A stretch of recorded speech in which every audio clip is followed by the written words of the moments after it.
Reka mbasuze kandi bifurize kugira ibihe byiza amahoro y'Imana akomeze kubana namwe bitewe n'ibice by'isi murimo bigiye bitandukanye. Ndagira ngo tubatuguretse mu nyandiko z'amakuru ziba zakomeje kugenda zandikwa ku bitangazamakuru bigiye bitandukanye nk'uko byakomeje kugenda bigaragazwa. Inyandiko zakomeje kugenda zandikwa zakomeje kugenda zigaruka by'umwihariko ku bwisungane mu kwivuza cyangwa se amafaranga ya mituweli. Abaturage bakomeje kugenda bagaragaza ko ari amafaranga menshi cyangwa se bamwe bakagaragaza ko batazayabona bitewe n'uko byakomeje kugenda bigaragaza ko iki gihembwe amafaranga y'ubwisungane mu kwivuza yakomeje kugenda azamurwa cyane. Kuri aka kanya abaturage bagakomeza kugenda bagaragaza impungenge z'uko bashobora kutazabona aya mafaranga yo kwishyura mituweli.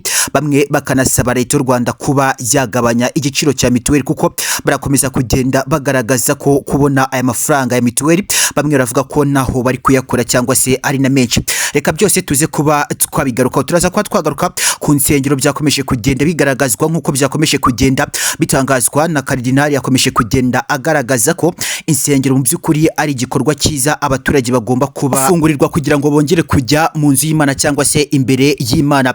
Abaturage nabo bagakomeza kugenda bagaragaza ko iyo barimo gusenga ni igikorwa cyiza gituma babakonegite n'Imana cyangwa se bakomeza kugenda bahuza n'Imana, ndetse kandi igakomeza kugenda inakemura ibibazo byabo. N'ibyakomeje kugenda bitangazwa byose ndagira ngo tuze kuba twabiganiraho ku byakomeje kugenda bigaragazwa n'iminota mike, ubundi turebe ibyakomeje kugenda bitangarizwa mu nama y'abaminisitiri yatenye ku itariki 2 z'ukwezi kwa gatanu umwaka wa 2026. Ni inama yari nziza cyane, ni inama ikomeje kugenda igaragazwamo ibibazo by'ingenzi cyane, ibibazo by'umumaro ku baturarwanda benshi. Mu by'ukuri ubona ko bakomeje kugenda bagaragaza ese mituweli iraza kuba yakishyurwa ku bye biciro, ese mu by'ukuri insengero ziraza kuba zafungurwa. N'ibyakomeje kugenda donc bibazwa n'abaturage bakomeza kugenda basubizwa, ndetse kandi ibibazo bakomeje kugenda babaza bakomeje kugenda bahabwa ibisubizo bya nyabyo.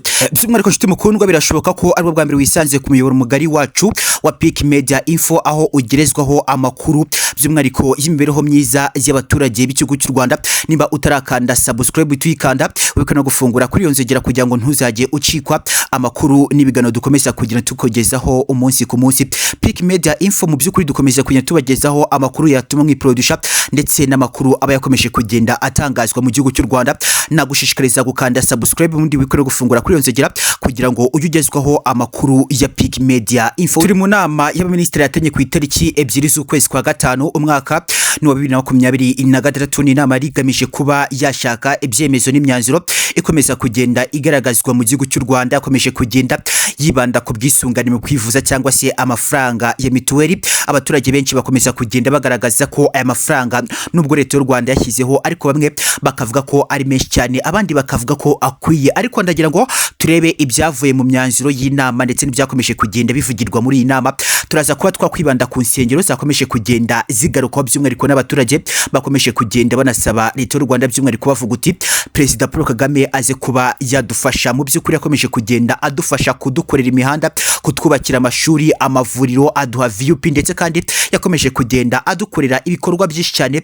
Nyaboneka Perezida Paul Kagame uze kuba wadufasha, uze kudufungurira izi nsengero zacu twongere kuba twasenga. Nk'uko rero byakomeje kugenda bigaragazwa na Karidinali Kambanda, wakomeje kugenda ugaragazwa mu mafoto akeye cyane, yakomeje kugenda acicikana ku mbuga nkoranyambaga zitandukanye. Abaturage benshi bakomeje kugenda bagaragaza ko ubwo Karidinali Kambanda yakomeje kugenda agaragaza cyangwa se avuga ku kibazo cy'insengero wenda bya bigiye kuba byakemuka, kubera ko urakomeza kugenda ubona ko abaturage benshi barakomeza kugenda bagaragaza ko ikibazo cy'insengero mu by'ukuri kiri kubabangamira cyane, ndetse bamwe bakavuga ko iyo bari kuba basenga bakabwira Imana ibibazo bafite ngo baraza kuba basubizwa cyangwa se babona ibisubizo byihuse cyane, ndetse kandi n'Imana igakomeza kugenda ibafasha cyane. Bityo kandi bamwe bakomeza kugenda bagaragaza ko iyo barimo gusenga biza kuba byabafasha kuba bava mu byaha. Ugasanga rero mu by'ukuri baravuga uti kubera iki koko mudadukomorera insengero zacu tuze kuba twasenga, kubera iki mu by'ukuri mutafungura insengero tuze kuba twasenga Imana. Ugasanga birakomeza kugenda bigaragazwa n'abaturage basaba leta y'u Rwanda kuba bakomorirwa insengero zabo. ku yandi makuru yakomeje kugenda atangazwa, nakomeje kugenda mbona RBC yakomeje kugenda yakira bamwe mu batumirwa cyangwa se abakomeje kugenda bakora uruzinduko mu gihugu cy'u Rwanda, by'umwihariko bashinzwe imibereho myiza y'abaturage ku isi, cyangwa se navuga bashinzwe ibijyanye n'amavuriro ku isi, bakomeje kugenda bagaragaza ko baturutse mu Bushinwa mu mujyi wa Shanghai. Bakomeje kugenda bagaragazwa by'umwihariko mu nama yabereye muri Virage urugwiro, ubona ko yarigamije kuba yateza ubuvuzi ndetse n'imibereho myiza y'abaturage b'igihugu cy'u Rwanda imbere, ndetse kandi abaturage bakomeje kugenda bishimira imyanzuro yakomeje kugenda iva muri inama. Nza kuba nababwira ku musozo w'iki kiganiro, reka turebe mu by'ukuri amafaranga ya mituweli aravugwaho rumwe n'abaturage b'igihugu cy'u Rwanda. Ese na leta y'u Rwanda irakomeza kugenda ivugwa rumwe by'umwihariko n'abaturage, kubera ko amafaranga ya mituweli abaturage bakomeza kugenda bagaragaza ko ari umurengera cyangwa se ari menshi, bityo kandi bagasaba leta y'u Rwanda kongera kwicaza abashyizeho ibiciro bya mituweli, hakarebwa nimba nta mbogamizi iza kuba yavamo, ndetse kandi imbogamizi yaza kuba yabura hagatangizwa ubukangurambaga mu Rwanda bwo gutangira kwigisha abaturage. Ese ni ukubera iki nge nk'umuturage ngomba kuba nakishyura aya mafaranga ibihumbi 5, ibihumbi 8, ibihumbi 20 nk'uko byakomeje kugenda bigaragazwa? Leta y'u Rwanda yakomeje kugenda isohora ibiciro bigaragaza ko umuturage wo mu cyiciro cya mbere azajya yishyurirwa amafaranga agera ku 4,000, ibihumbi 4 kandi akabyishyurirwa na leta y'u Rwanda. Mu cyiciro cya kabiri byumvikanye ko umuturage azajya yishyura ibihumbi bigera kuri 3, ariko kandi leta y'u Rwanda ikamushyiraho igihumbi nk'inyunganizi cyangwa se nk'uruhare rw'igihugu cy'u Rwanda.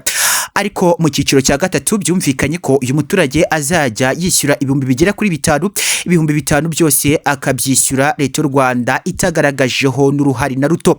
Mu cyiciro cya kane ho biragaragazwa ko uyu muturage azajya yishyura agera ku bihumbi 8, ibihumbi 8 umuturage akabyishyura nta nyunganizi cyangwa se uruhare rwa leta y'u Rwanda rugaragajweho na ruto.